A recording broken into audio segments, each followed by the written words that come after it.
Hey, my name is Afi Rule. I am a veteran, a sewist. I wear what I make, and I teach beginner sewists how to wear what they make. So, February is Black History Month, if you did not know. And I wanted to share just stories about African American people or things that were invented by, started by, cultivated by African American people that have really moved me and inspired me as an African American woman.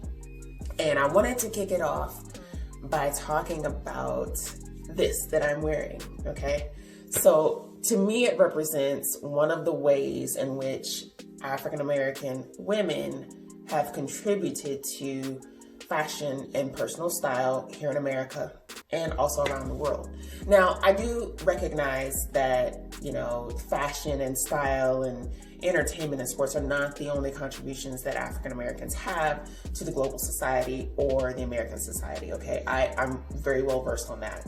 But again, I am an African American woman. I am a sewist. I'm very much into fashion and personal style. And so I just really wanted to share this story. Now, this is what I call a head wrap, okay? A couple of years ago, I actually found out that this is styled a little more like what is called a tignon, which comes from the Tignon laws. If you look that up, you'll find a lot of information about that, the history behind it and everything. I'm not gonna get into all that today, but I do want to share this that I found from Wikipedia, because it's gonna be, the crux of what we're talking about, what I want to talk to you about with the Tignon, okay? So, the Tignon law was a 1786 law enacted by the Spanish governor of Louisiana, Esteban Rodriguez Miro, that forced Black women to wear a Tignon headscarf. Ding, ding, ding. The law was intended to halt plaquage. I think that's the way you pronounce that. I think it's French.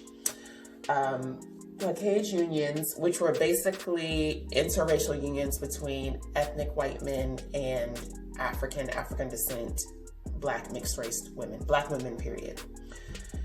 And it tied free Black women to those who were enslaved, but the women who followed the law have been described as turning the headdress into a mark of distinction. So in other words, this governor decided that he wanted to discourage interracial unions between Black women and white men, and so he forced all of the Black women, whether they were freed or slaves in 1786, to wear this headdress. Now, there are a number of different things that you could talk about in terms of social aspect, racial aspect, class aspect, gender aspect. I won't get into all that. That's not the purpose of this talk. The purpose of this talk is this right here. The women who followed the law have been described as turning the headdress into a mark of distinction. Now, I want to talk about transmuting shame into glory, because that's what these women did right here, okay? They took something that was meant to be discriminatory and shameful in nature and made a fashion statement out of it. And the statement was, oh yeah, fill in the blank, you. I'm gonna do me anyway. You may be able to force me to do this, but I'm gonna look good doing it. And even though I'm not a betting woman, if I had to bet money, I would say that these Tignons did not discourage the men from pursuing these women. Okay, because what do we all do as people, whether we are male or female? What do? We see something covered up and we want to know what's underneath, okay? So I think if anything, it probably maybe encouraged this a little more. I don't know, but I just have a feeling that this didn't do what the governor thought he was gonna achieve. I don't think it helped him achieve his main goal. I really don't, but I could be wrong. But the point is that these women decided that they were going to pull from their heritage, or they were going to have someone else who was, closely related to African heritage teach them how to adorn their headdresses or fix their headdresses in a way that was classy and stylish and intriguing, probably.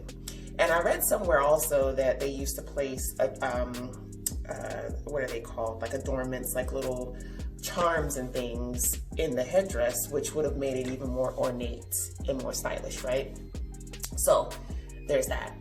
But this was so inspirational to me because it made me think about how many times in life I've experienced something that was meant to be discriminatory or shameful, or, you know, make me feel a certain type of way about myself.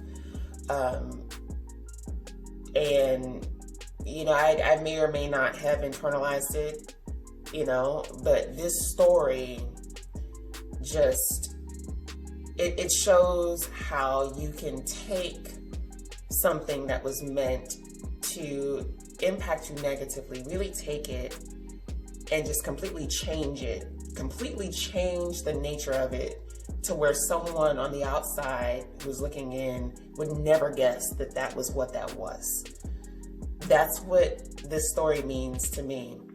And one of the other cool things about this is that this has been passed down from generation to generation since then. You know, I see pictures and video of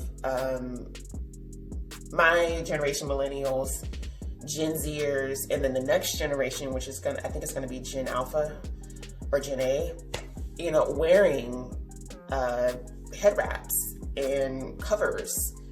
And they're stylish and they're cute. And it's not the only thing that you see these young women wearing. This is not the only thing that I wear, but it's part of, you know, the way that I like to style myself sometimes, you know, and it just is what it is.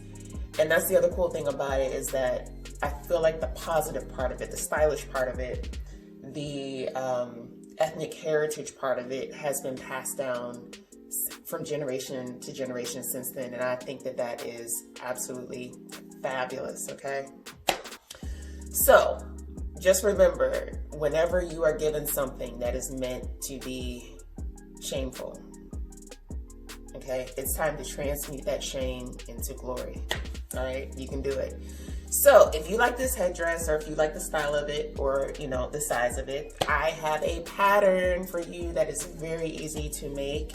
If you go to wrap.wearwhatyoumake.com, you can get your sewing pattern there. You can pick the fabric that you like. I would recommend African print wax fabric, or like a stiff cotton fabric, okay? And I have all that information at wrap.wearwhatyoumake.com, but you can style it however you like. And that's that, all right? So until the next time, that's all I got, and I'll talk to you later. Bye.